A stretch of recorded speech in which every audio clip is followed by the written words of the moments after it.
الحمد لله وحده والصلاة والسلام على من لا نبي بعد. أعوذ بالله من الشيطان الرجيم. فلما قضينا عليه الموت ما دلهم على موته إلا دابة الأرض تأكل من سأته فلما خر تبينت الجن أن لو كانوا يعلمون الغيب ما لبثوا في العذاب المهين. سبحانك لا علم لنا إلا ما علمتنا إنك أنت العليم الحكيم. رب اشرح لي صدري ويسر لي أمري واحلل عقدة من لساني يفقه قولي واجعل لي وزيرا من أهلي رب زدني علما وارزقني فهما ثم أما بعد.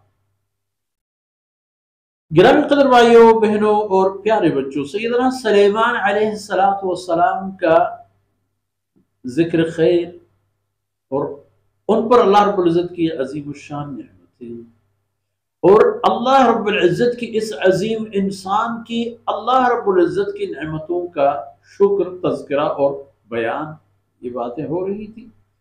اب ان پر اللہ رب العزت نے یہ نعمت بھی آسانی فرما دی تھی کہ جنات ان کے مسخر تھے، جیسا آپ نے گزشتہ دو نشستوں میں ملاحظہ فرمایا. عاقبت الامر کیا ہوا؟ عاقبت الامر یہ ہوا کہ سیدنا سلیمان علیہ السلام انتقال فرما گئے، اللہ کی رحمتوں سے پیوست ہو گئے، مگر کسی کو خبر نہیں ہوئی. مخصوصاً جنات پر جو ان کی گرفت تھی اور جنات جو اس کے حکم کے تابع تھے ان کو بھی پتہ نہیں چلا. حالانکہ دنیا انسانی معاشرہ مدعی ہے، بہت ساری اقوام میں یہ خرافات اور یہ احمقانہ عقیدہ موجود ہے کہ جنات تو بہت کچھ کر سکتے ہیں، غیب جانتے ہیں. حالانکہ وہ غیب جانتے تو نہیں ہیں، ان کے لیے بہت ساری چیزیں قابل مشاہدہ ہیں جو ہمارے لیے قابل مشاہدہ نہیں ہیں. اب وہ ان میں سے کچھ خلط ملط کر کے، کچھ سچ جھوٹ ملا کے، ان کی جو منحرف طبقہ ہے جنات کی، جو مشرک اور اللہ کے نافرمان قسم کے، وہ لوگوں کو آ کر کے ورغلاتے ہیں اور اپنی باتیں غیب کا نام دے کر ان سے ان کا ایمان چھین لیتے ہیں اور اپنے ساتھ ان کو جہنمی بنا لیتے ہیں. فلما قضینا علیہ الموت فلما قضینا علیہ الموت، جب سیدنا سلیمان علیہ السلام پر موت کا فیصلہ آ گیا، اللہ کا حکم کل من علیہ فان. سیدنا سلیمان علیہ السلام کھڑے تھے، اپنے عصا ٹھیک لگا کر، اسی حالت میں وہ ملائے اعلیٰ سے سرفراز ہوئے. اب جنات تندیہی کے ساتھ کام کر رہے ہوئے، صاحب کڑا ہے. ایک عام انسانی معاشرے میں بھی یہی ہو کہ آپ کا جو کام لینے والا ہے وہ کڑا ہو تو مزدور، محنتی، ملازم دوڑ کرتے ہیں بیچارے حد سے بھی زیادہ. جنات نے بھی یہی کیا، کیونکہ ان کو پتہ تو نہیں تھا کہ سیدنا سلیمان علیہ السلام اب دنیا میں نہیں ہے، یہ تو صرف ان کا جسد خاکی ہے اور ان کا روح وہ تو پرواز کر چکا ہے. فرماتے ہیں ما دلهم على موته الا دابۃ الارض. اب جنات کو سیدنا سلیمان علیہ السلام کے انتقال کی خبر کسی اور طریقے سے نہیں ملی.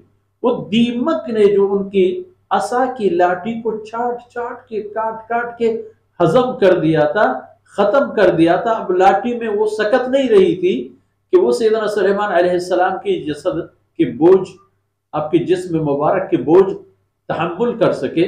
اس لیے وہ لاٹھی ریزہ ہونے کی وجہ سے ٹوٹ گئی. تب سیدنا سلیمان علیہ السلام زمین پر ان کے جسم اطہر زمین پر گر گئے. دابۃ الارض یعنی وہ دیمک ان کی لاٹھی کو کھا رہا ہے، تأکل من سأتہ، اس کی جو لاٹھی تھی اس کو کھا رہا ہے. فلما خر، جب سلیمان علیہ السلام زمین پر گر پڑے، اب جنوں کے لیے وہ سب باتیں الگ، ان پر ایک اور راز منکشف ہو گیا. ان کو اپنے اوپر ایک ترس آیا، ان کو اپنے اوپر ایک حقیقت کا احساس اور شعور ہوا، اور وہ یہ تھا کہ لو کانوا یعلمون الغیب، اگر انہیں غیب کا پتہ ہوتا کہ کیا ہونے والا ہے، کیا ہو چکا ہے، اگر ان کو اس کا پتہ ہوتا لما لبثوا فی العذاب المہین، تو اتنے عرصے وہ رسوا کن عذاب میں تھوڑی مبتلا ہوتے۔ یہ خاصیت صرف سیدنا سلیمان علیہ السلام تک محدود تھی کہ وہ ان جنات کو قابو کر کے ان سے جو بھی چاہیں خدمت لے سکتے تھے۔ جب جنات پر آپ علیہ السلام کی حاکمیت نہیں رہی تو وہ آزاد ہو گئے۔ اب ان کو خواہ ناخواہ یہ عذاب سہنا پڑتا تھا کہ وہ جتنے بھی سیدنا سلیمان علیہ السلام ان سے کام لیتے تھے وہ مجبور تھے کہ طوعاً و کرہاً وہ سب کچھ کر جائیں۔ لیکن اب ان کے لیے راز و فاش ہو گیا کہ یار دیکھو، ہم اتنے عرصے کہتے چلے آ رہے تھے کہ ہم بھی غیب جانتے ہیں، ہم متصرف ہیں، فلان ہیں، یہ سب باتیں جھوٹ اور غلط نکلی، کچھ بھی نہیں ہے۔ یہ اللہ رب العزت کی نعمتوں کی صورتحال تھی اللہ کے ان عظیم شان بندوں پر۔ اللہ رب العزت کو توحید سے درگزر فرمائے۔ وصلی اللہ علیہ نبینا محمد وعلی آلہ وصحبہ۔